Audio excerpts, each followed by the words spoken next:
slated to last approximately 3.5 hours. So we might as well go ahead and get started on it. We will be beginning with administrative business, the consent agenda. Are there any questions from other members? Go ahead, Jennifer. Actually, it's less of a question and more of a comment. Is that acceptable to the Sure, chair? go ahead. I just wanted to say how excited I was to see just the amount of gifts and grants that we were accepting. There's quite a list. I couldn't cover all of the amazing gifts that we are in receipt of. And of course, we're very greatly appreciative of the grants, very appreciative of the gifts. To the district as well, and also very excited to see student trips on our consent agenda again. There's a number of really, if you read into the detail, fantastic trips and applications for fantastic student experiences. And so I'm appreciative of the staff who are organizing them and very excited about the students who will be able to participate in all of those different trips. There's a series of African-American and Latino scholars trips to different universities. The farm trips are back up and running, and there's a civil rights movement historical sites trip to the South. So just really excited about those amazing educational experiences and so appreciative to the gifts that we'll be receiving. All right, so would someone like to move the consent agenda? Oh, sorry. All right, thank you, Suzanne. Is that a second, Jennifer? Yes, it is. All right, Jennifer, your vote? Yes. Andy? Yes. Suzanne? Yes. Stephen? Yes. Nancy? Yes. And I also vote yes. You forgot me. And Oh, me. sorry, I didn't realize you're still there, Helen. Helen? Oh, no. Yes. And Mariah? So before I vote, can I ask about what happened with the gifts item that we had some pending questions from yesterday's finance meeting that were going to be answered today? Which ones were, which questions, Mariah? The two questions were whether or not the composting field trip was aligned with the curriculum. And that was a question that had gone to Leslie for answering. And then the second question was there was at least partial funding for the staff member for the zero waste compostable program in the previous year. And the question was whether that staffing that had been the staffing funding that had been previously given had been used for that purpose. Right.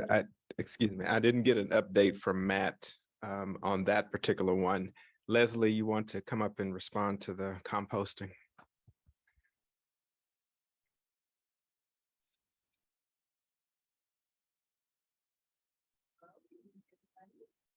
So I am also in meetings all day, so I'm just now. We can't hear Leslie because the podium's on mute. Good evening. Oh, whoops, I think I'm still on mute. Maybe. Can you guys hear me?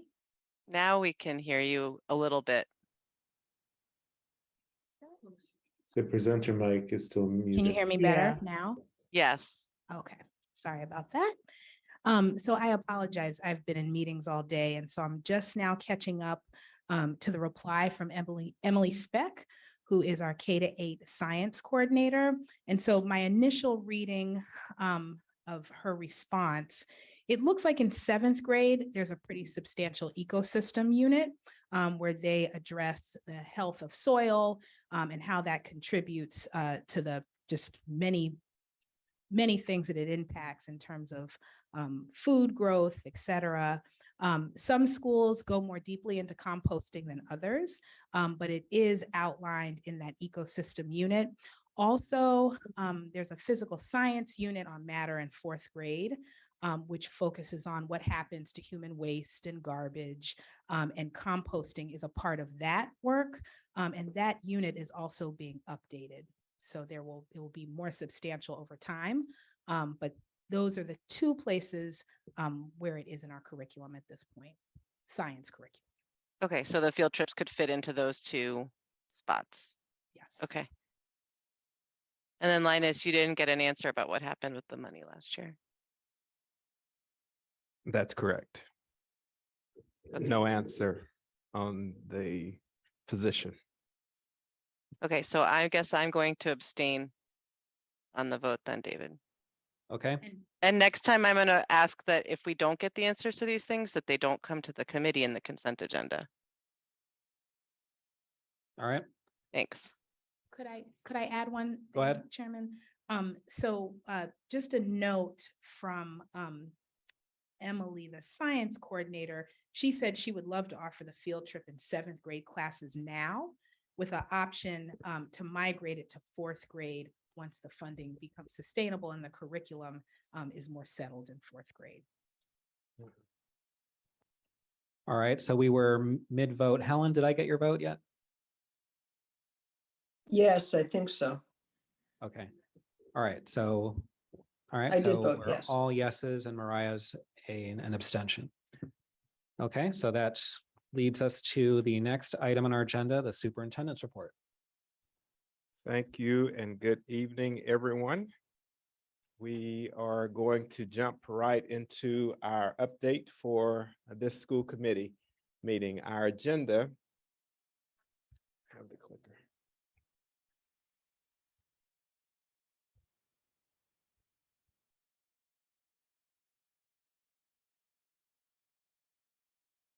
Our agenda is to share some PSB highlights, talk a little bit about a new initiative that we're launching this year called Superintendent School Visits, COVID-19 vaccine clinics updates, our acknowledgement of the 2022 National Blue Ribbon School Recognition, recognize that October is Learning Disabilities Awareness Month, and then close out with our spotlight on excellence. So, looks like it's working now, Betsy. So a few of the highlights since our last committee meeting, you see some photos of the Driscoll topping off ceremony that occurred September 16th. That was an awesome event. And the students, the upperclassmen, I think the 7th and 8th grader representatives participated in that event. There have been a number of open houses that are well underway. Many began last week or as far back as 2 weeks ago, and they are still occurring now as well. So lots of happy families and students meeting with teachers and faculty members to discuss what's been happening in the classroom, seeing the students work in their desk and those types of things. So a shout out to all that's making that a success. And then certainly our season is underway for BHS fall sports, and the winter season registration will begin very soon here in October.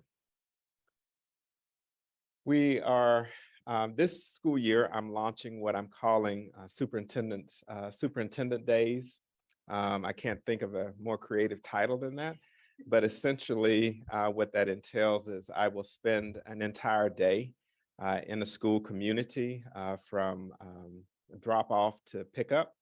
And I began that actually tomorrow at the high school. So I'll be at BHS all day tomorrow, seeing what it's, seeing what the students' experiences are, getting a glimpse, and certainly not presuming that I'm going to know everything in one visit. But over the course of time, we believe this will be an awesome opportunity. It's a great opportunity for me to check in with students check in with me, as well as faculty and staff. And this was actually a suggestion of one of our staff members that where I could check in more informally with staff members as well. So I've been busy also with my normal visits, my regularly scheduled visits. So this will be an extension of those types of times. And so I'll spend 2 hours with the head of school tomorrow, and then spend the rest of that time immersed in the school culture and community. We have our next vaccination clinic to be held at Ruffin Ridley from 4 to 7 on October 19th. Signups are now live, and I did see an email. I think there's still more seats available in that where folks can receive the updated booster. In addition, the Brookline Department of Health has scheduled several vaccine clinics for COVID-19 as well as the flu over the next few weeks. So I took the plunge at the last visit and got my vaccine, my booster, as well as the flu shot. So it's still standing.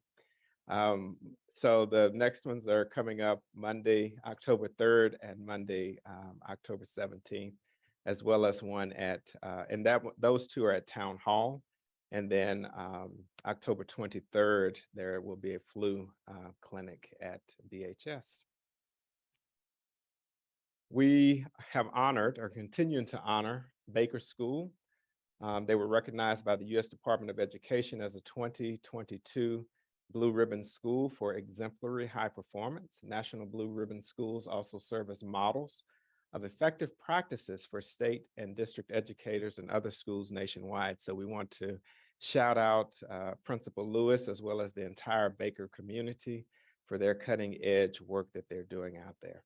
November 3rd through 4th, Principal Lewis and Baker teacher Nicole Brando will travel to Washington, D.C.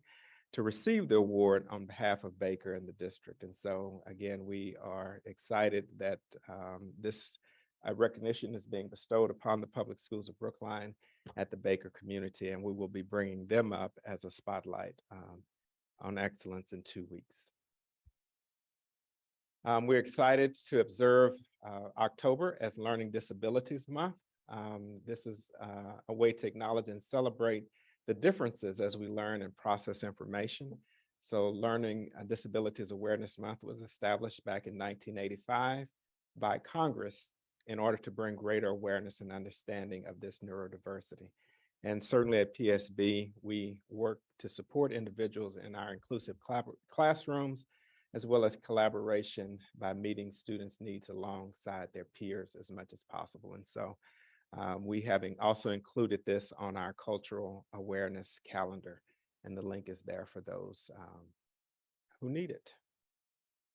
And finally, we are going to shine the spotlight on excellence this evening to some of our National Merit Scholarship Scholar finalists, semifinalists. Last year, we launched an exciting new tradition at the school committee meetings called the Spotlight on Excellence. This portion of the meeting agenda highlights for the entire Brookline community some of the amazing achievements, talents, and contributions of students and staff. The Brookline High seniors who are with us this evening for the Spotlight on Excellence represent the very finest in academic achievement. The National Merit Scholarship Corporation recently notified us that 7 Brookline High students were designated as semifinalists in this year's competition.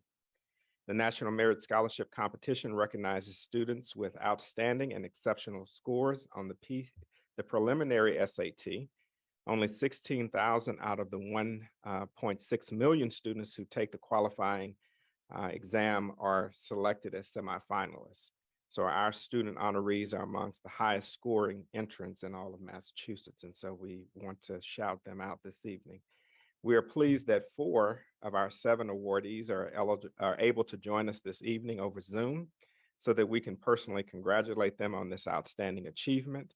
I'll introduce each student and then we'll have them say a few words. So without further ado, I would like to introduce Nemera. Congratulations, Nemera. Thank you for joining us this evening, and we invite you to say a few words. I'm sorry I said it wrong, Nemira. That's okay. Good evening. My name is Nemira, and I'm a senior at Brookline. And last year was actually my first year in the school district. And I am so happy to be here for another year, actually. Like, my mom wanted to move again, but I said no because I was having the time of my life in the school. Yeah, I would say that Brookline High School, I have been in 3 different high schools in my lifetime. Like, I have moved every year because of my mom's job.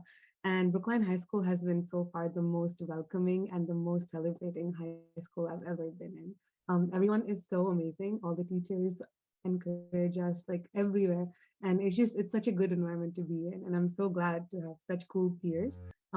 Everyone on this meeting are my classmates, and I really enjoy having classes with them. So thank you for having me. And congratulations. So Namira, we have I'll show yours since you're the first step, but we have a certificate for you, and it says the Public Schools of Brookline Spotlight on Excellence is awarded to Namira in recognition for being named a semifinalist in the 2023 National Merit Scholarship Competition. And it's signed by myself as superintendent, as well as the chair of the school committee. So each of you will receive this token of our acknowledgement of your outstanding accomplishments. Thank you. Next up is Michelle Lee. Congratulations, Michelle. We invite you to say a few words to us tonight. Hi everyone, I'm Michelle. Thank you so much for having me. I'm really honored to be here. Yeah, like Maya said, Brookline High School is really just such a great environment to be in. And I've had such good experiences here the last 4 years. I'll be really sad to go in June. But yeah, thank you so much for having me. Awesome. Congratulations again, Michelle. Next up is Iris. Congratulations, Iris. And we'd like to invite you to share a few words with us. Hi, I'm Iris. Sorry, I've lost my voice a bit. But thank you so much. The Brookline Public Schools, I've been here since kindergarten, and I've learned so much. The teachers have been amazing. And thank you so much for having me. Awesome. Congratulations again, Iris. And our final honoree that's with us tonight is Amit. Congratulations, Amit, and we invite you to share a few words with the committee and the community. My name is Amit. Like Iris, I've been here since kindergarten, and I just want to thank my teachers for supporting me along the way, my guidance counselor, and especially my parents who pushed me along even when I didn't really want to do the work. So thank you so much for having me. Awesome. Amit, which K-8 did you go to? So I went to Pierce with Iris until 7th grade, and then I went to Lincoln for 8th grade because we moved to a different district. Awesome. So Iris, that means you were at Pierce the whole time? Awesome, awesome. Well, Ms. Ryan Miller is here shouting in the audience as well, if you can't hear her. So congratulations. Thank you all for taking the time to join us this evening. We have a special framed, as I shared with you, Spotlight on Excellence certificate for each of you. 3 awardees had prior engagements and were not able to join us this evening, so I also want to take the time to publicly acknowledge them. We have Maria, Eleanor, and Diego. To all of our 7 BHS honorees, we wish you the very best of luck as you complete your final level in the national competition. So we're going to be rooting for you. So with that, Chair Perlman, that concludes my superintendent's report as well as the Spotlight on Excellence. Congratulations to all of you. Very well earned. Would any school committee members like to make any statements? Have any questions? I think we can safely say we're all very proud of you. So congratulations again. You're welcome to continue watching our meeting if you like, but if not, and you want to move on to other things this evening. Oh, Nancy, sorry. Go ahead, Nancy. Oh, no, I just wanted to say I'm so proud of all of you. Thank you. Thanks for coming tonight. It's so good to see all of your faces, and all of us, I think, collectively as a town and certainly the school committee, just wanted to say we're really, really proud of you. Well done, guys. Or everyone, sorry. Well done. Yes, absolutely. All right, so next up we have public comment. Did anyone, and no one has signed up for public comment. That's now 2 straight meetings with no public comment. All right, next up then we have presentations and discussions of current issues, budget updates, FY 2023 budget update. Mariah, see that you're still with us. Do you want to kick that off? Sure, I am still with you. We actually had that on the agenda for finance last night, and we decided to defer the discussion so that we could have a more complete discussion in the next month. So that one we will put aside if we want to go to the FY24 topics. All right, go right ahead. Okay.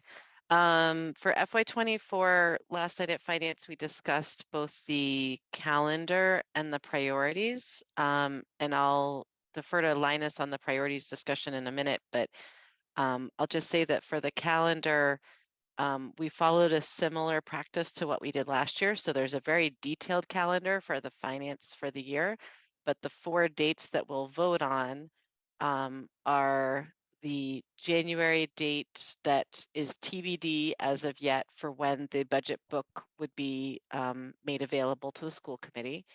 Then there's a 2nd January date that is the presentation of the superintendent of the budget plan to the school committee.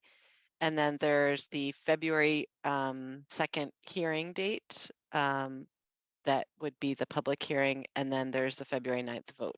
So there's just like, again, like last year, there was 4 dates that were in our official calendar for voting. Same thing this year, and then a much more detailed calendar for the year. And I believe the actual document is in your packets if you want to look at it. All right. Mariah, do you want us just to give a broad overview of the guidelines, or should we pull them up and just sort of do a drive-by? I think it's helpful. Maybe what we could do, I could summarize quickly our conversation from yesterday, and then we could bring up the document again if there's other comments that people want to make above and beyond what we discussed last night. Does that work? Sounds Okay. good. So Linus presented to us last night the first draft of the budget guidelines. And if you all might recall, last year we had decided to go from a 1-year budget guidelines document to a multi-year, like a 5-year budget guidelines document. And the idea was so that we could start to be thinking a little bit more long-term instead of short-term in some of our budget planning. And that seems to be a pretty good plan because it's allowing for multi-year planning to take place in the budget priorities. There were 5 budget priorities articulated, excuse me, and Linus will bring those up in a minute. And there was discussion around some of rewording of some of these. For example, the 5th one focuses right now on the life cycle of an employee. We talked about that. The 4th one is about pandemic recovery. The first one is about student disproportionality and equity. The second one is about OTL, and I can't remember what the 3rd one is about right now. I'm just going off of memory. But we had some discussion about the different topics and how we might tweak them. And Linus will incorporate that into a next version that would be presented in October to Finance and then the full school committee. And then following those 5 priorities were some examples in action. And we talked about the sort of the perils of having the examples turn into an exhaustive laundry list of everything that might be, excuse me, in the budget. And also about how to tune those so they're very specifically about budgetary aspects of some of the larger plans within the schools. And unless anyone else has anything specific that they think I missed sort of in the big picture of that conversation, we could just have the document be pulled up to discuss further. Any questions from anyone? I will note that we did have a fairly robust conversation about this at the Finance Subcommittee meeting yesterday, which was recorded, and members of the public who would like the opportunity to see that discussion can do so. It'll eventually be publicly posted. And I would just add also, thank you, David, for that, again, this was the first draft. And so certainly there'll be opportunities for people, the document will be posted and people can provide feedback both offline directly to either the superintendent, or I'd be happy to take feedback too if they don't want to go to him, or in our future meetings at Finance, future drafts will be discussed. All right, Robin, do we have the document?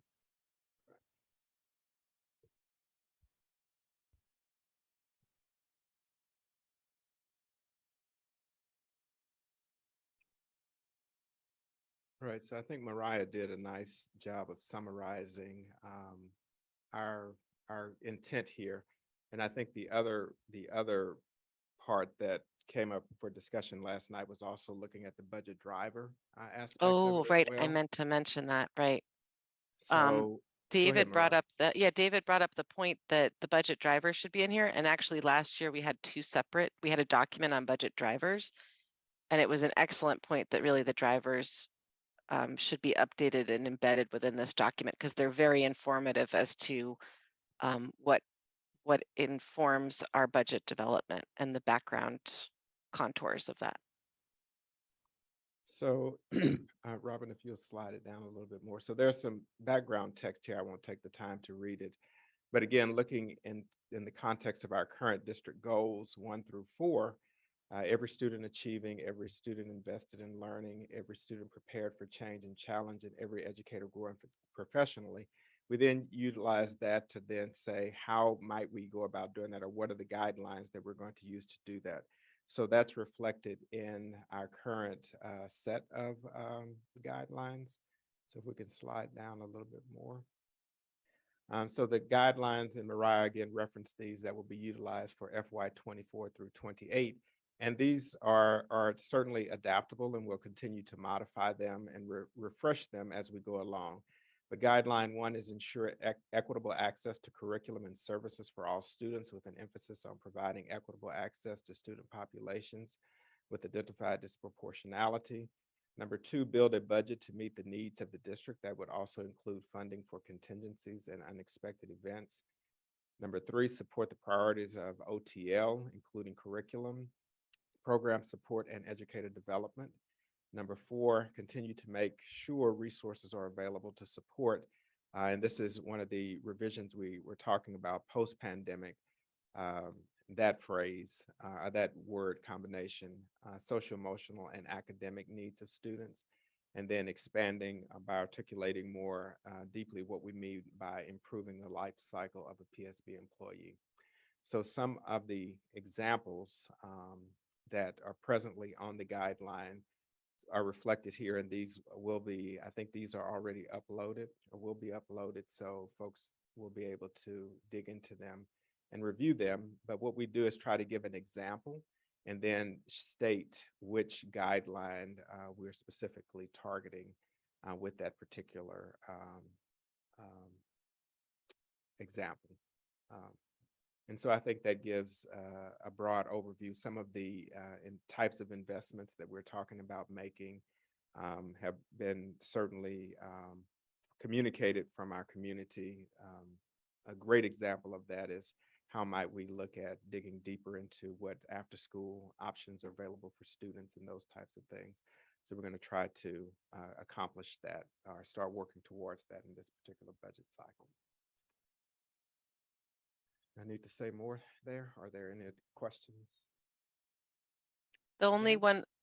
Just let me add one thing, if you don't mind, Robin, scrolling up to the guidelines that were there. We also talked about how the language of the second one implies some reserve funding, which other than the Special Education Reserve Fund, we don't do reserve funds anymore. So thinking about how we tighten up the language around having a sustainable budget that doesn't necessarily have that doesn't imply some sort of reserve funding. So that was one other edit we talked about. Suzanne? Yeah, I just want to remind us that this is under specific examples, again, that we're talking about, 5 years out. So there are a lot of things listed here, and we certainly are not expecting that the district will tackle all these activities in year 1, even year 2. But the guidelines make it clear where we're going and how we should prioritize our budget. And this is what we're presenting, or this is what Dr. Guillory is presenting to the school committee for us to support and understand. Andy? So I'm not sure I understood the I want to make sure I understand what you're saying. Suzanne, I think that the 5 guidelines are for the 5 years out, but the specific examples are all meant to be things that we pursue in FY24. Oh, really? That's my belief. But they don't necessarily all conclude in FY24. Some of them could be yes. multi-year activities. Yeah. Yeah, it's a long list, so, But I, they're things we're going to begin and build into the FY24 budget. Andy, it's hard to hear you. well, let's have a little clarification on that. Is that what we're saying, that everything, that all those examples you're saying that you're going to be able to start this year? Well, and you have to also keep in mind, some of these things were started last year also. So it's just building that continuum. Okay, And again, this is draft 1, so we'll make it tighter. Some of the things where they're not as clear about the particular budget implications, we may lift those out so the list will contract, but it doesn't mean that that work goes away. right. So I think your point is spot on, is that this is not meant to be an exhaustive list Right. of the work, but we're just trying to highlight some of the work that we want to showcase or be very explicit about. Stephen? This looks great to me. I'm just curious. The first guideline to me seems to encompass both OTL and OSS, and the third guideline seems to emphasize OTL. Is there a reason that the third guideline is in there? Is it meant to emphasize something over and above the first guideline? When we put this in last year, there were a number of, and I'm thinking about the math curriculum specifically, that was being launched at that time. And we are also thinking about a number of program reviews that are also presently underway as well. So I think it's just important to highlight. I mean, our number one business is teaching and learning. So I think it's also important to keep that front and center at all times as well. Jennifer, I'm not sure if you want to add more from curriculum subcommittee around that. Yeah, there's a number of reviews. It's hard to hear Jennifer and Andy. I'm not sure if there's part of the table that doesn't have as good mic access. No, I have a mic right in front of me. I don't know actually if I can get I'm as close as I'm comfortable. Is that There better? you go. There you Okay. go. So there's a number of curriculum reviews that the Office of Teaching and Learning are undergoing, as well as program. I think it also mentioned program support and educator development as part of ongoing professional development plans, and support for a number of programs. Some are reviews that were required to do by the state. Like there's typically like an EL program review that happened last year in the spring. So there'd be specifically a number of those. And during the curriculum update, I don't want to repeat it. I'm going to kind of go through at our last meeting. Leslie went through the Office of Teaching and Learning Department's goals, and a number of these items are highlighted in the body of work that is, or as Superintendent Guillory said, begun and will continue to go. But we do foresee a number of program reviews, and I think that's important for the budget because there's materials, but there's also a lot of time that we need to account for and personnel. Anyone else?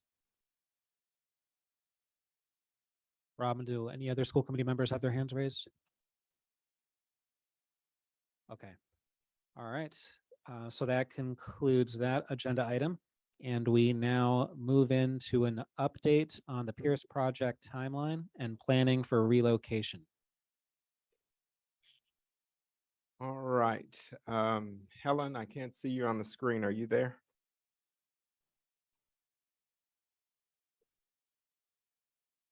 She may. She's not on the. All right. So Andy, I'm going to pass the mic to you. I guess I'll just start it off with a very brief update on what happened at Select Board last night. Can Andy turn on his mic or get a mic that works? I have it on, but let me put it really close to my mouth. Can you hear me now, Mariah? Barely. Barely. Okay. How about now? Yes. I mean, this is crazy what I'm doing, but if this is what it takes, yeah. Could I borrow your mic? That'd be great. All right, Mariah, how's it now? Much better. Okay, well, I'll keep on using Dr. Guillory's mic then. Okay, so the select board did vote on advancing the Pierce project last night. So they took a vote first to send the schematic design to MSBA. That was a 4-1 vote in favor. They then discussed what the project budget would be. And after an amendment, what they ended up voting on was a roughly $210 million project budget. So 199.7 was the budget that we voted, I think last week or 2 weeks ago. And then $3.5 million was added to that to cover the expected cost of escalation because the vote now is likely to be in May. And a further, I think 6.7 million for geothermal with the wells in the park across the street. So for a total budget of about 210 million. So that was passed 5-0 by the select board.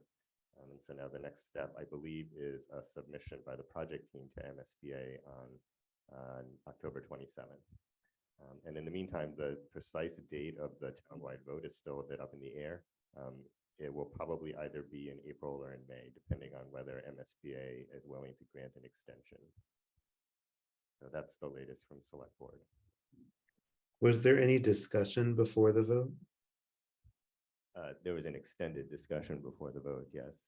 Can you characterize that discussion at all? Was it building towards a consensus? Was there a consensus all along? Were there tensions that were resolved through the course of that discussion?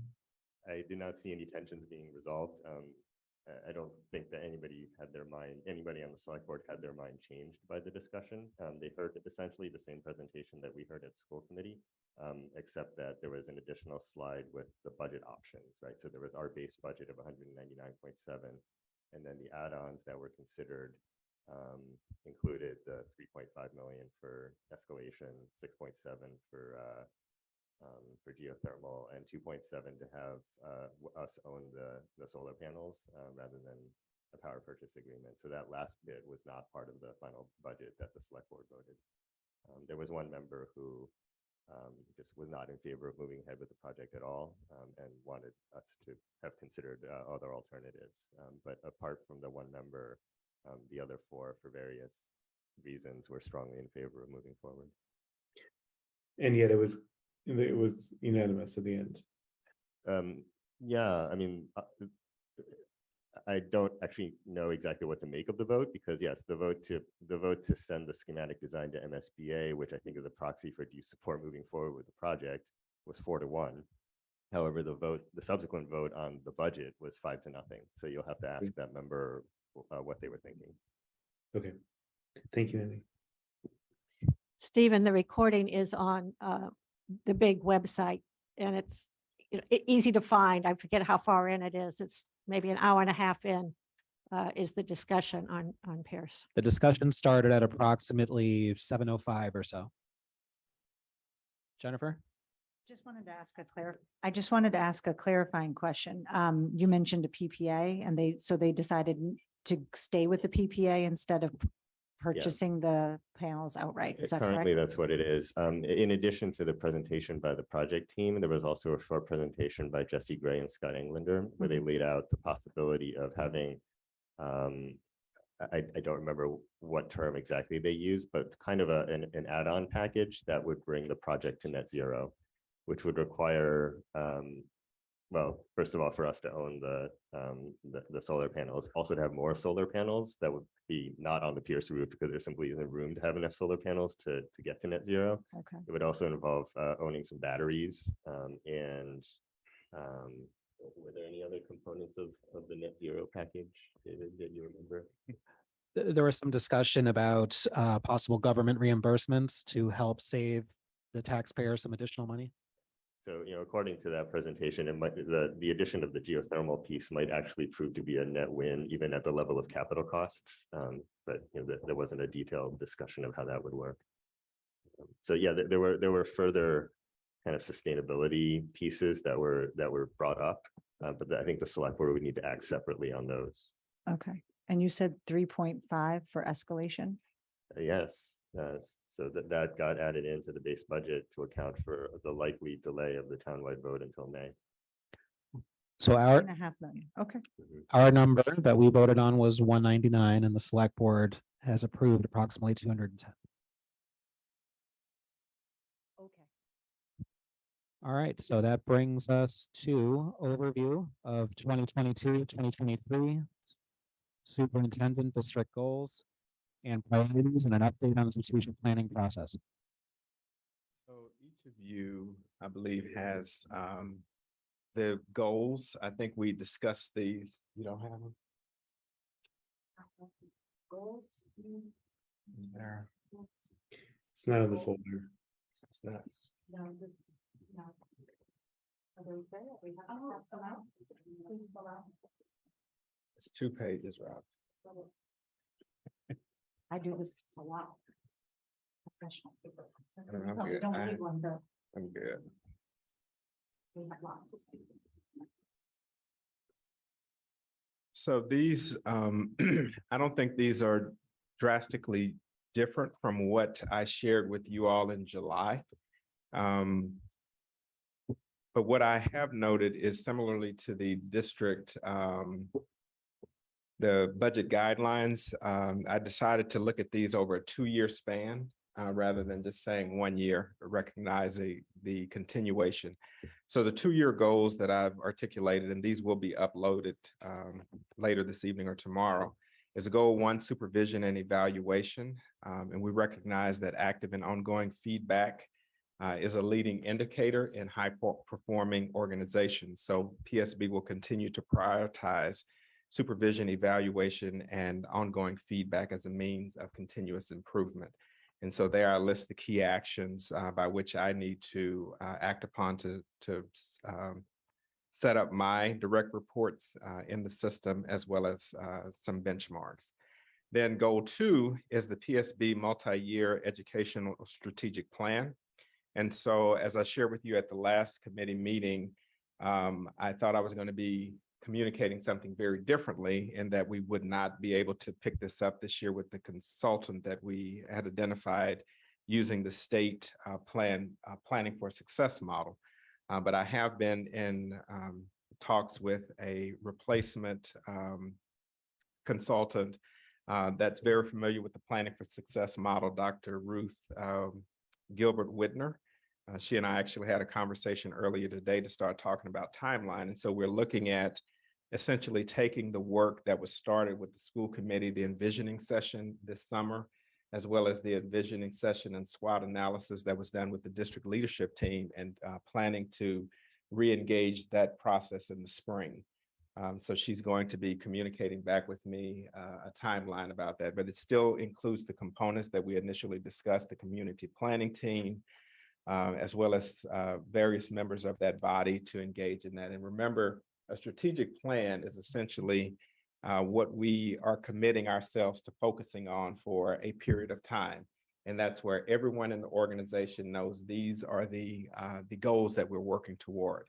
And so part of what I recognize is also important in that is to look at, as we are working on the strategic planning process, what will be our financial plan as well as our long-term facilities plan. So we need to think about those things concurrently as the strategic plan comes off the hopper.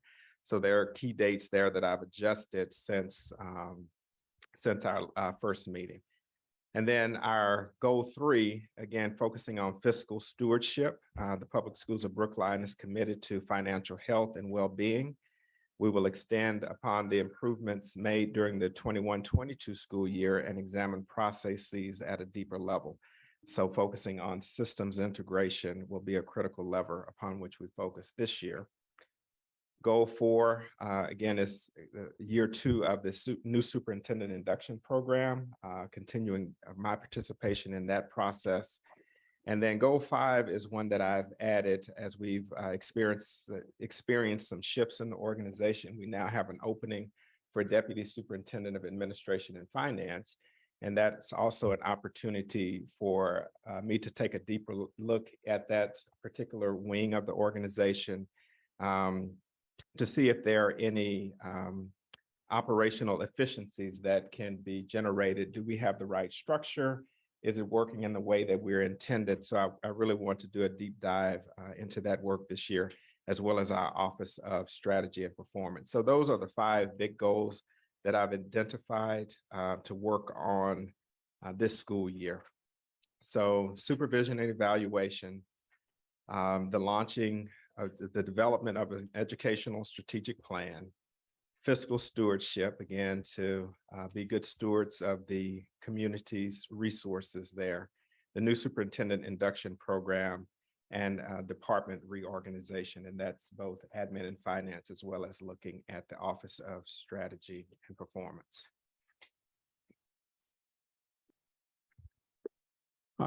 Stephen? Can I just ask a question? We don't have a paper copy of this, right? Or any copy of it? We just got an electronic copy, Mariah. Oh, in our email? Okay, Yeah, thank yeah. you. I missed that, thanks. Dr. Guillory, sorry, this is maybe a very stupid question. Is this also being proposed then as the core areas on which the school committee is to evaluate your performance? Yes. Yes, okay. Then similarly stupidly, goal 4, does that really need to be there? Doesn't need to be there, but it's it's a significant portion of my time that will be engaged in that. And so that's also an opportunity for me.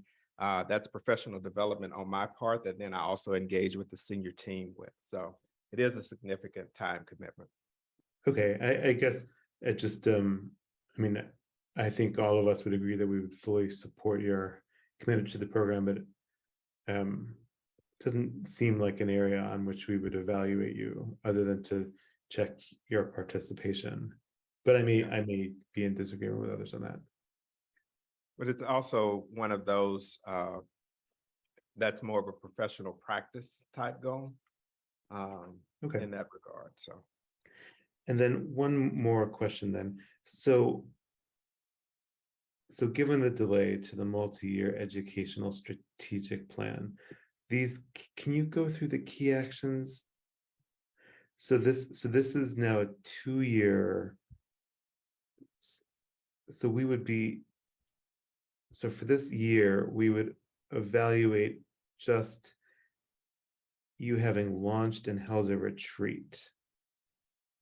well, so what you would be giving, so superintendent evaluation, I can understand where some of the confusion is, but you also have to read the rubric about what areas this also hits within the rubric. And so it's not, the goals sort of are the entry points into the actual rubric.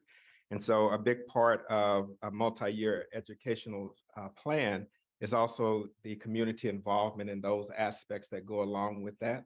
And so I'll have more information once I talk back with Ruth about how close we'll be in the spring to wrapping this up, because we have quite a bit of work that's already been done, but it's also the various, and what I haven't done and I will provide to the committee is the areas of the rubric that these actually apply to.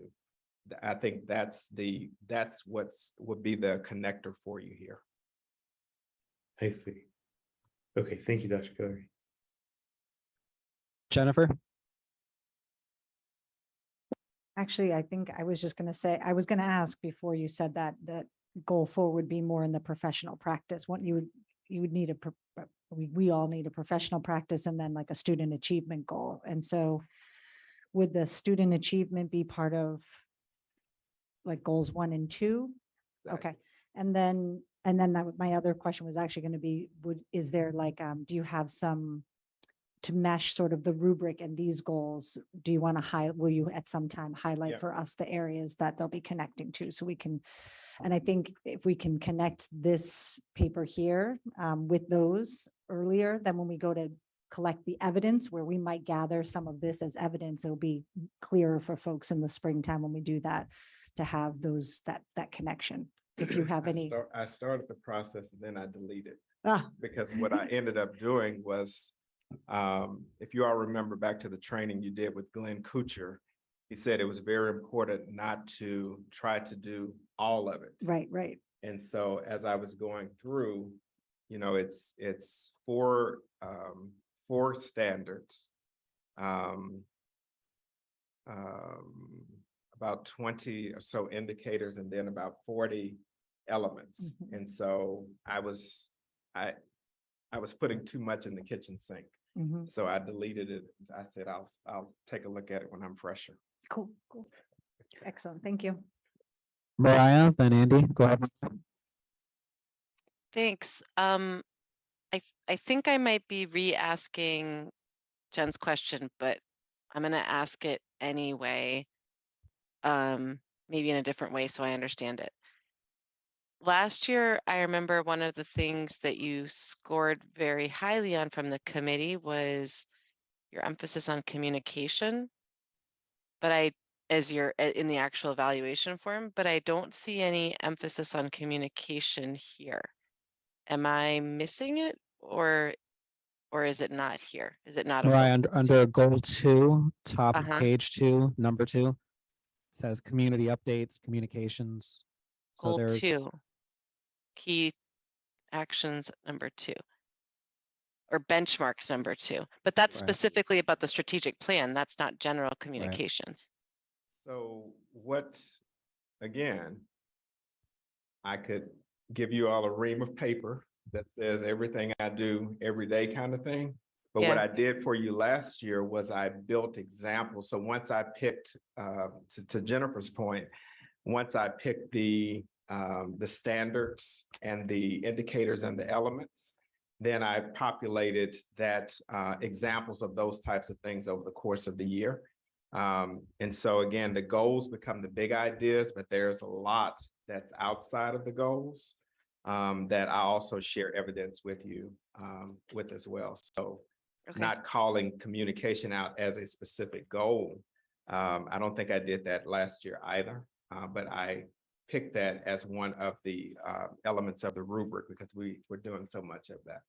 Okay, and then my next thing to say was, because it came up at finance yesterday and is under fiscal stewardship, do you want to add anything about the idea yes. of Yeah. and to fill in the blanks for everyone who wasn't there? Well, do you want to fill in the blank for people who weren't there? Yes. For those that weren't there, we talked about, or I shared the need for, or the idea, the concept around typically what happens when new superintendents come into organization, there's an examination, especially around finances, doing sort of a deep dive around that. So yesterday at Finance Subcommittee, I resurfaced that idea, especially given the shifts that we've had within the organization, as this may be a timely sense to do some form of a deeper dive. And so since I'm already looking at reorganization, it makes sense to also add that level of a review or inspection there also.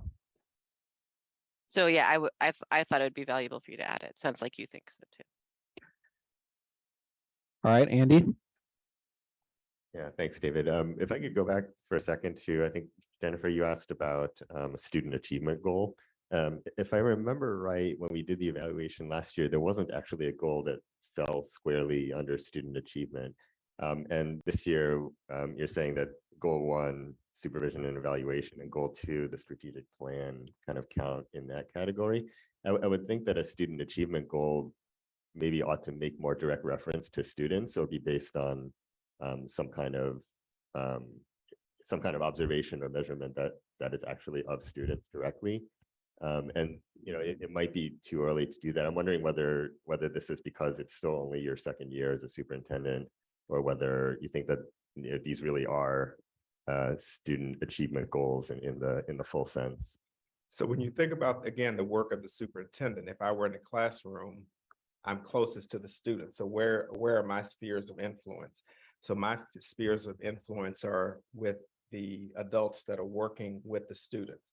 And so my impact on that is each working with the building principals and where are they moving the needle in terms of their student performance in that regard. So my the way I view it is giving principals their direct feedback about what's happening in there. And are they setting targets, their goals to move the needle for their students that may be experiencing gaps or those types of things.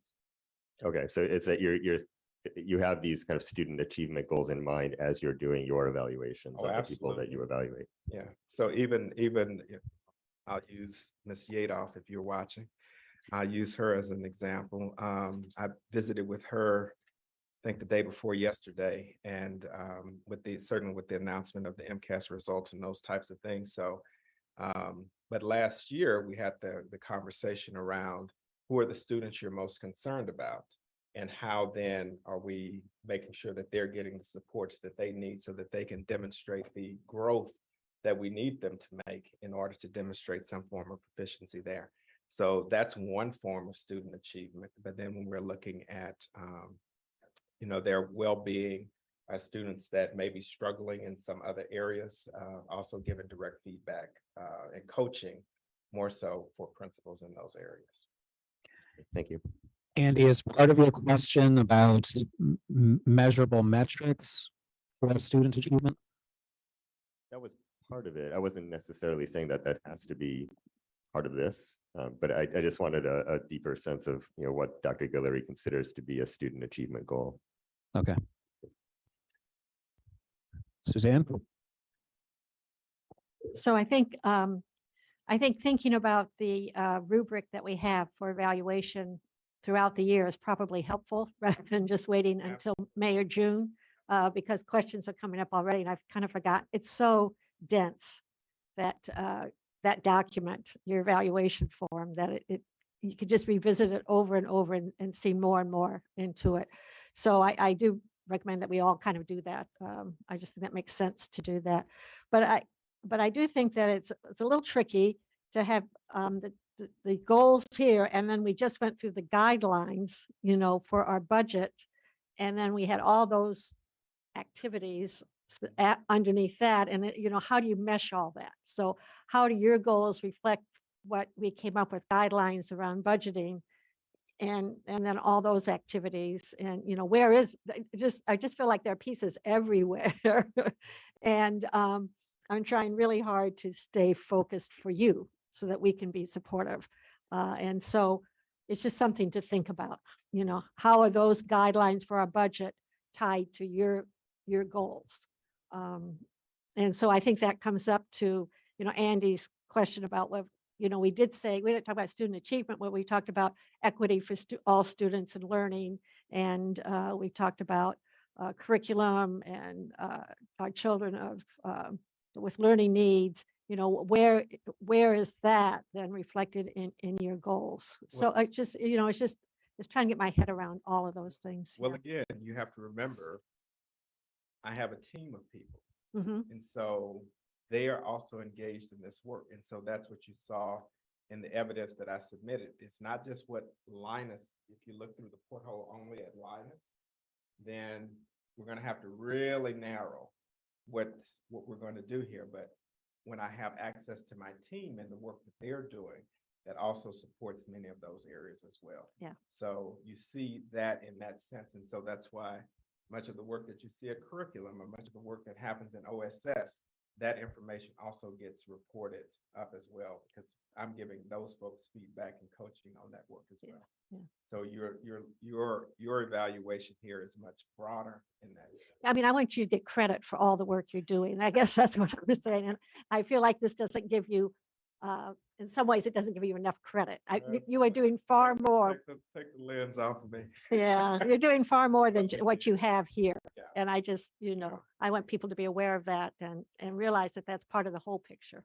But I think, and I appreciate that, but I think the other part, the complement to that, the way that I see it, is that if we can focus on and do, because again, it's exhaustive, right? And I don't want to compile a half a ream of paper to give you, right, and you don't want to read it either, in that sense. But over the course of time, and that's why I've been thinking about even the goals and the various elements and indicators, is over time we'll get through all of those because I'd like to be able to cycle through them with some degree of frequency. So I need to look back at which ones we did last year and say, do we want to keep those and then add to them and grow them? Right.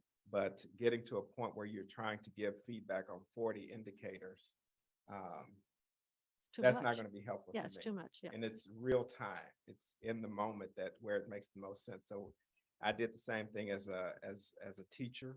My principal was in my room giving me constant feedback, waiting for me to read the PADOS summative was no value to me at all. Right. Right. So it's real time that's the most impactful. Stephen?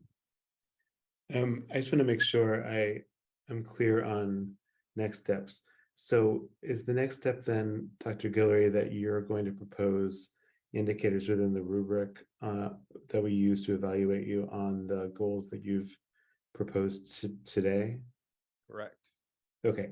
And then David, do we then deliberate on that, or do we submit feedback to you, or what's the process by which those indicators are finalized? And what's the schedule for that? It's a combination of the two. So you would each submit your evaluation to me, and then we have a discussion about the summative report. No. Prior to the actual evaluation, how do we finalize our agreement about the indicators themselves? Generally, the superintendent defines the indicators. If we have a lot of pushback, we could state so, and perhaps Right. Dr. So what's Guillory that would be- opportunity? What's the opportunity for us to have any deliberation or consideration about those indicators? we could certainly discuss it. Suzanne, what's been done in the past with that? It had been a while since we'd actually I done the was gonna say, I don't- superintendent evaluation. We've had 2 interims before, the 2 years before. So when you and I were in charge. Just Yeah, I to be clear, understand. I'm not interested in forcing you, Dr. Guillory, to submit reams of evidence behind. I don't want to add. I just want to make sure that our priorities are well reflected in the indicators themselves. So I want to make sure that we all have a voice in tweaking the indicators in the rubric if we feel that that's necessary. I don't want to just make sure we just simply accept those indicators. I'm not anticipating strong differences, but I do want to make sure that that's a step in this process that comes well before the evaluation.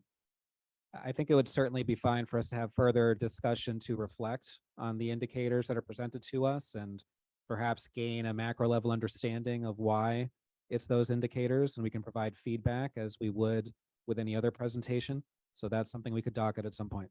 Okay, if I could suggest that we do that earlier rather than later, because I don't think it would be fair to you, Dr. Guillory, to be working towards a certain set of indicators when there might be preference on the school committee for other indicators to be those that are considered. Okay. Thanks.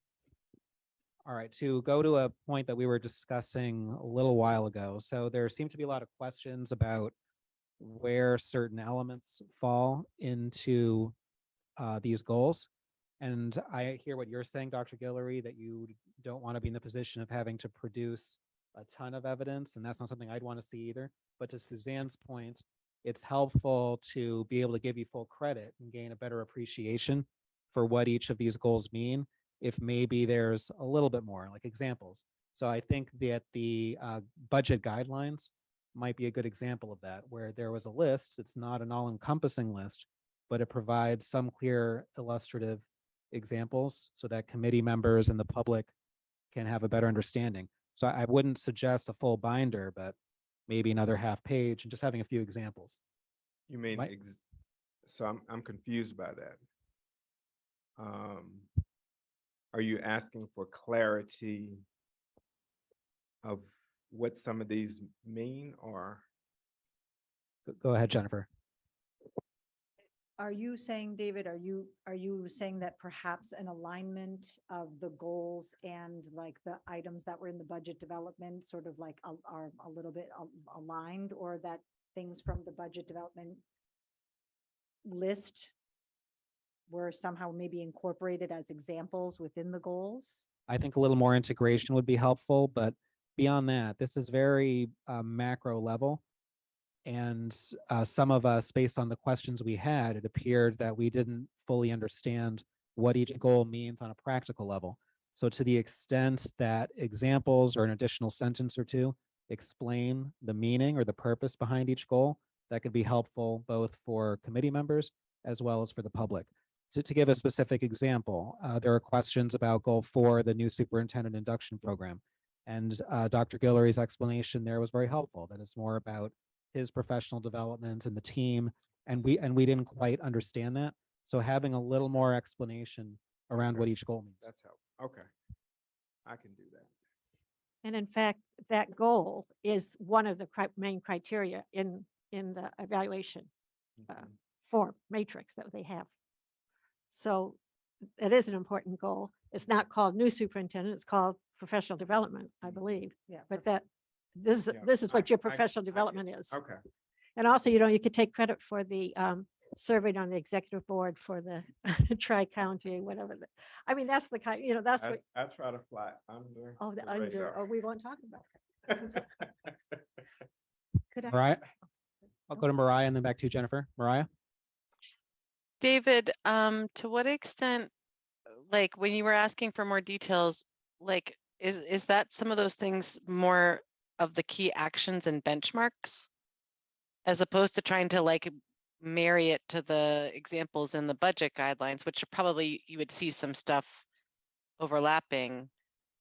But really, I mean, the key actions in my mind that are here are the specific sort of visible things that would happen, right?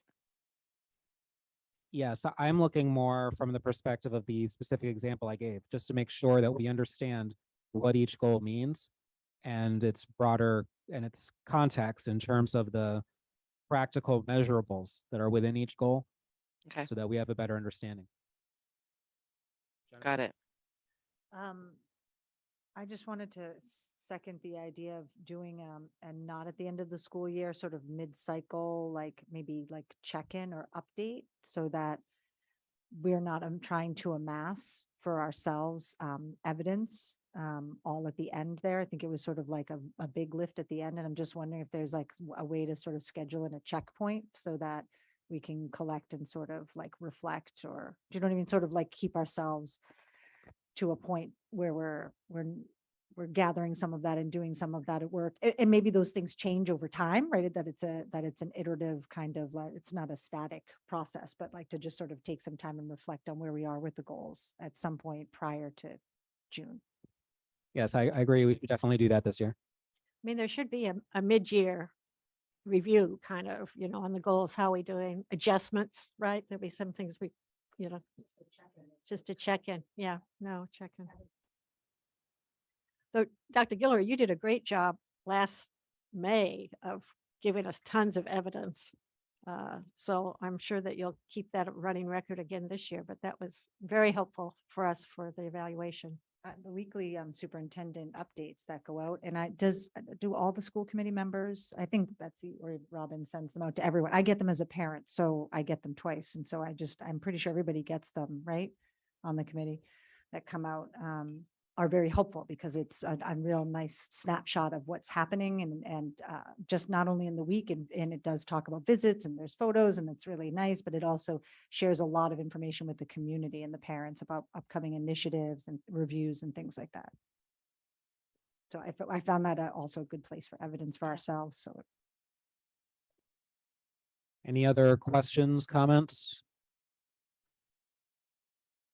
All right, seeing none. That moves us to the next agenda item, school committee actions, proposed school committee votes to support the fair share amendment, a ballot question on the November ballot. Suzanne? Do you want me to stall? We're way ahead of schedule. So that's a joke. Yes, please do. Government Relations Subcommittee met last week, and we voted 3-0 to support the fair share amendment. That we bring that to the school committee and suggest that the school committee supports the fair share amendment. That is question 1 on the ballot in November. That is do people know what the fair share amendment is? I guess I should say a little something about it. So the idea is that there will be an additional tax on income for those earners who make more than $1 million a year. And that 4% additional tax will be above the $1 million that they make. So it's on that amount above that. And that tax will be targeted for education and for transportation. in the state. So I would move that we take a vote to support the Fair Share Amendment. I'll second. Before we vote, any questions, comments? Andy? Could I just ask, supposing we did vote to support, how would that support be communicated? There's an organization called the Fair Share Amendment, and we would let them know, and we would be one of many school committees that would have endorsed it or supported it. Is there like a concerted effort by school committees to kind of speak with one voice on this, or would MASC do something? Well, I believe, I don't remember if MASC is bringing it up as a resolution this November, if they did already, but yes, we would check with them. There definitely are quite a few school committees that have already voted their support, and my understanding is that many others have votes pending. Jennifer? I'm just going to say, is this something that we can also, are there other bodies of the government that we should be sending this to, or is it really up to the voters now? It will be up to the voters in November. So there, if you wish to get involved, and that's true of anybody that's watching this, there are many groups that are campaigning. They are knocking on doors, they're making phone calls. So there's lots of opportunities if you wish to participate in the campaign. Nancy? Is there any downside to us supporting this as a committee? Like, are we gonna upset anybody? Well, I met one gentleman on Brookline Day who said he was not supporting it, but I mean, there will be voters against it. But I mean, Well, there will be a campaign for no on question one. And I think I've asked this before, and I'm sorry if I'm a broken record. We're not a 503C, right? This, by us supporting a specific any kind of political, it doesn't interfere with our or any kind of us as a government entity. My understanding is it does not. We're a political body ourselves, and we very commonly endorse ballot measures, resolutions, proposed legislation. That's been Okay. a common function. Okay.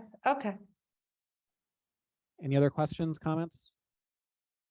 Seeing none, we'll go to the votes. Suzanne? Yes. Andy? Yes. Jennifer? Yes. Nancy? Yes. Mariah? Yes. Stephen? Yes. And I also vote yes. All right, next up. Thank you. Sure. All right, so next up we have subcommittee and liaison reports. Helen is not currently here, so we'll go to curriculum. Jennifer? Okay, I am going to give a short, I hope, synopsis of our previous meeting. On September 20th, the curriculum subcommittee met. Leslie Ryan Miller was there. Michelle Herman was also there from the public schools of Brookline. There was an update on the structure of OTL, on the department itself, and then a review of the Office of Teaching and Learning goals. The goal 1 is to identify, implement, and support pre-K through 9 essential curriculum and learning standards, and there are 9 key actions within that goal.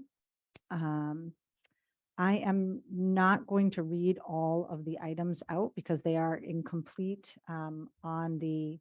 they should be posted on our website under the curriculum subcommittee. There should be a copy of all of this, but I wanted to highlight some of the key actions. Some of the goals are partially from last year and then also updated based on what needs to be done now. Some goals have changed. Implementing a lot of curriculum reviews, as we mentioned before, working with curriculum coordinators, and looking at professional development, although there's a whole professional development goal, and also the looking at 9th grade courses and the way we take a look at that in a very collaborative process that's beginning right now at the high school. As well as implementing and documenting comprehensive assessment and intervention plans in K-8, ELA, and math. We have a number of curriculum reviews right now. There is a separate goal specifically around the middle school review, but we are also doing a social studies curriculum materials review right now. We are, I feel like there's one more. Do we have another? There's another review. What is it? We finished EL in the spring. I feel like there's one more. Oh, no, the middle school. It's the middle school. Math is finishing its rollout for implementation. And we have the social studies curriculum review. But then that's what it is. The other piece was really looking at the high school schedule, which was another sort of offshoot of one of the work of one of the other groups. Goal 2 is managing and ensuring compliance for all federal grants that serve as a funding source for the Office of Teaching and Learning. A piece that's added is collaborating with the Office of Data and Strategy to make sure that grant expenditures are in relation to student achievement. So they're collaborating on information around that, making sure that expenditures ensure that funds are spent as outlined in grant submissions, developing and implementing grant-related programs and activities. And some of the key actions, there's 6 key actions under this goal, have already been met. Goal 4 is updating the educator evaluation system and technology platforms and providing professional development opportunities to evaluators related to the educator observation and feedback process. There are 5 key actions under this particular goal, as well as 3 benchmarks, 2 of which are complete, updating evaluation caseloads and plan cycles, posting evaluation and feedback professional development sessions, and they'll continue to conduct evaluation and feedback professional development sessions as well. So there's a lot of work going here, as well as collaborative work with principals and curriculum coordinators to provide professional development opportunities, especially considering some of the limitations that we have to provide that in our school year. Goal 5 is leveraging child study teams, which we often refer to as CSTs, to correct disproportionality of students that are referred for special education evaluations. Some of this work has been started and part of it is complete. There was a real concerted effort to include CST leaders and members to increase stipends. They've been collecting and analyzing referral data, and they are engaging. This is exciting work. So another body of work. This is actually the one I was thinking of, the New Teacher Center. They're engaging with the New Teacher Center to collaboratively develop a district-wide model that will support students with focused and goal-oriented cycles of inquiry to understand if referral for special education service is required. And then working with CST teams to understand and document Tier 1, Tier 2, and Tier 3 instruction and within the general education classroom. And so one of the benchmarks is that the New Teacher Center that we're partnering with will share a set of recommendations to include professional learning and support for educators, school leaders, district leaders related to RTI, response to intervention, and MTSS, multi-tiered systems of support. And all of these are very exciting bodies of work that are really going to help move our students forward. Goal 6 is creating and implementing a robust menu of professional development opportunities for educators to support their practice. There are 5 additional key actions under here, including one of the things I mentioned earlier, robust PD to support BHS educators, exploring and reimagining 9th grade courses, aligning with the Office of Equity and OSS, Office of Student Services, to identify instructional practices that promote equitable access for students, and then using those strategies as the foundation for professional learning, as well as identifying professional learning based on our curriculum rollouts, equity, educator feedback, and student data. And there are a number of benchmarks underneath that as well. So it's a really comprehensive and sort of set of goals to design to, in my opinion, I'm not the presenter and these are not my goals. They are the Office of Teaching and Learning's goals, but in my opinion, really capturing a lot of the bodies of work that OTL is doing, but it is not a complete picture. These are 6 specific goals that they're highlighting. The body of work that they do is much larger than this. And so just at this point, if anyone has any questions, I'd be happy to answer that. I just condensed an hour, an hour and a half meeting into 5 minutes, 7 minutes. So there's a lot. It's been recorded. You can view it for yourself. It's a much more detailed conversation, but those are the highlights. Stephen? Hey, so I was there, and that was a great summary, Janet. And I realized afterwards that I didn't totally understand at the meeting whether the curriculum reviews were ongoing, or whether a lack of resources was going to constrain them. Can you clear that up for me? Well, the middle school review is ongoing and to my understanding is funded. The work with the new teacher center is funded and ongoing. And the work on the social studies curriculum review is funded in part by grants and is funded. And it's going to be happening. Is it still ongoing?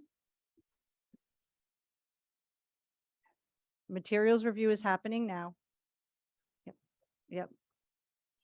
Okay, so when we talked at the end about prioritizing a literacy curriculum, You're talking review- about new initiatives? yeah. So were there going to be any newly scheduled curriculum reviews this year? So what I recall, and Leslie's here, so she can correct me, but I think next up would be a program review of world language, pre-K through 8, and a curriculum review of literacy. I believe, Leslie, you said that those were contingent on Title I funding coming through, but you can elaborate now. Mhm. So those are the two reviews that we're thinking of prioritizing in terms of next steps. We wrote. Leslie, can you talk into the mic? Sorry. Sorry. Thank you. Those were two reviews that we thought about prioritizing as our next set of reviews.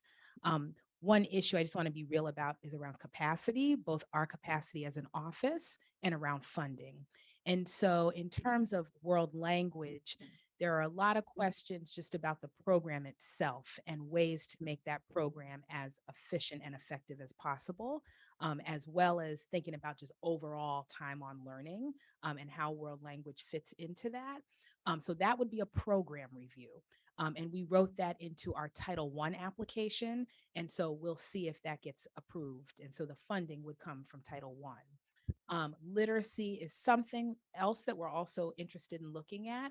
I think less looking at a program review for ELA and more so looking at a materials review based on, you know, the data and the information that's coming out around particular curriculum, some of that curriculum which we use in the public schools of Brookline. Thank you, Leslie. Helpful. Any other questions regarding curriculum? All right, so next up, Stephen, I'll give you an opportunity to pinch hit for Valerie here. Do you have any updates on for diversity, equity, inclusion, and justice? I believe was that meeting postponed? I don't have any updates. Okay. Next up is finance, Mariah. Thanks. First, I want to give an update because I actually haven't reported on the accounts payable since the end of the previous fiscal year. So since my last report, which was June 13th, so about 3.5 months ago, I think with one date, Andy signed off on $5,079,356.34 worth of accounts payable bills. And that process, I just want to say, seems to be going pretty smoothly. There's, I can't think of anything in particular that we need to report about that. Just that it all seems to be running really well at this point. And I'm really grateful to Donna and Peggy in particular in the administration and finance office for making that so easy to do.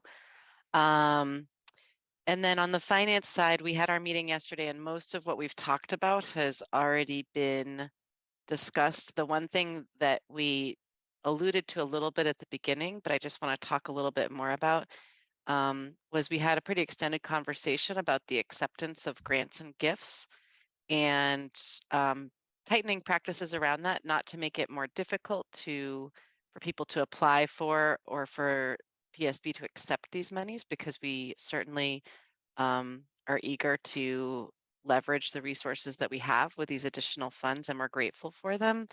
But we want to make sure that the activities that are being pursued are aligned with PSB priorities, and that there's understanding at all levels of the organization what those funds are going to be used for. And that also that we are ensuring accurate information and appropriate sort of stewardship of gifts, particularly around, whether, for example, we had a discussion yesterday about what should be provided in letters regarding donations to donors. So that was a helpful conversation, I think, too, clarifying the school committee's role and PSB's role versus donors and how we should all be making sure things go well. Any questions, Mariah? Suzanne? This is a little bit unrelated, but as chair of finance, and I know you're kind of wearing two hats here tonight. Have you spoken with advisory committee? Are you attending that meeting tonight or? I went. Oh, you went? I went. Yeah, I didn't stay for the whole thing. I went. It was started at 5. Okay. So the advisory committee held a hearing tonight on warrant article 37, which is a resolution by Lee Selwyn, who is a town meeting member and advisory committee member, to have advisory have an independent review of the PSB budget.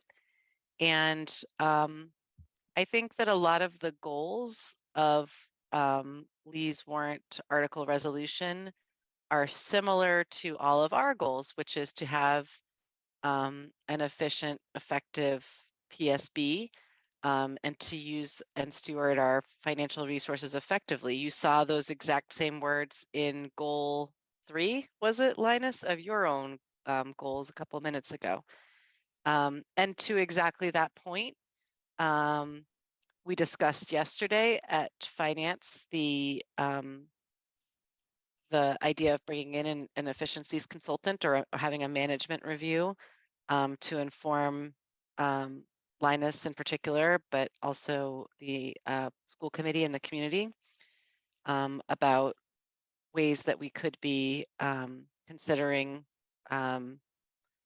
efficiencies that we could be identifying. And so I think that a lot of Lee's resolution is complementary and perhaps overlapping with existing PSB activities. With that said, my understanding is that the subcommittee voted 4-0-1 to recommend favorable action to the full advisory committee. And there's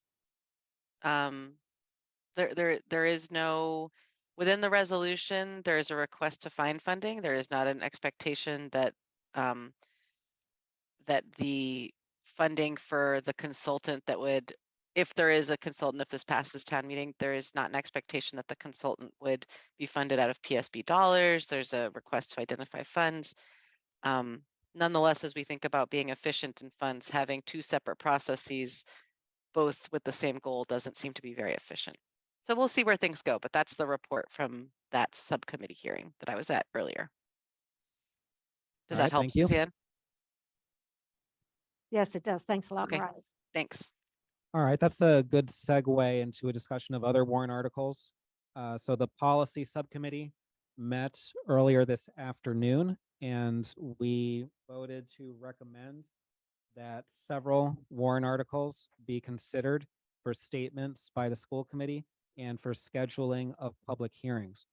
So by a 3-0 vote on all of the following, the policy subcommittee recommends referral to the full school committee for consideration of a school committee statement on warrant article 10, which pertains to tree preservation, warrant articles 11-13, which deal with demolition delays, warrant article 27, which would, for the most part, prohibit on-site fossil fuel infrastructure for all new buildings within Brookline, warrant article 30, which would create a commission for Black and Brown residents, warrant article 31, which includes several amendments to the OD ICR, warrant article 37, which is the aforementioned Lee Selwyn warrant article regarding the parallel process of budget review by advisory committee of the school budget,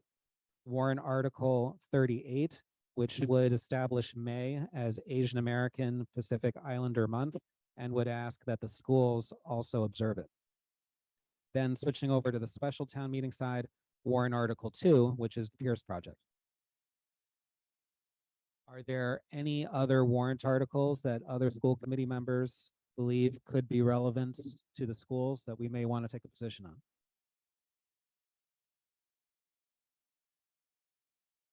All right, seeing none, I would like to move that the full school committee endorse consideration of statements on these warrant articles. Is there a second? Thank you, Jennifer. Jennifer, your vote. Yes. Andy, Yes. Suzanne, Yes. Stephen, Yes. Nancy, Yes. Mariah. Yes. All right, so the next step is what I'll do is I'm going to contact the authors of these warrant articles and along with Robin, schedule some public hearings for some of our upcoming school committee meetings. And as a part of that process, if the warrant article authors, petitioners tell me that the article is actually not related to schools or that the language has since changed after they presented to various other boards and committees, then I will inform the committee of that. And perhaps we would not proceed with a public hearing on that particular warrant article. Any other questions, comments on this? No? All right, so that's it for policy. Next up, negotiations. Andy? The subcommittee has not needed to meet since our last school committee meeting 2 weeks ago, but we are continuing to prepare for. Andy, can you talk into the thing? I am, but let me go even closer to the mic. The subcommittee has not needed to meet again since our last school committee meeting 2 weeks ago, but we are continuing to prepare for bargaining with the paraprofessional unit. Are there any additional? Are there any additional liaison updates? No? All right, any new business? Seeing none, I would like to propose that we move into executive session for purpose 3 to discuss strategy with respect to collective bargaining with the Brookline Educators Union, Unit A grievance and paraprofessionals unit. If any open meeting may have a detrimental effect on the bargaining and litigating position of the public body and the chair so declares, as well as purpose 7 to review and approve executive session minutes from the September 1st, 2022 meeting. And we will not be returning to open session if we vote to go into executive. So is there a second? Thank you, Suzanne. Suzanne, your vote? Yes. Andy? Yes. Jennifer? Yes. Mariah? Yes. Stephen? Yes. Nancy? Yes. All right. Thank you very much, everyone.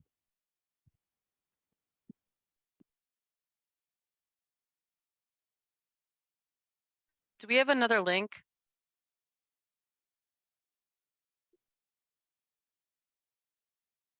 I think so, Mariah. So Robin, Okay. should we just stay here? Suzanne's asking. Can they still hear us? Possibly. So just in case, we're going to wait a little bit. And we are still recording.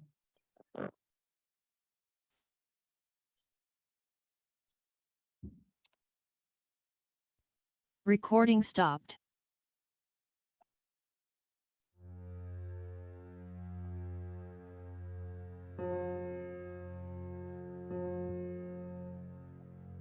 Can they still hear us though, or not?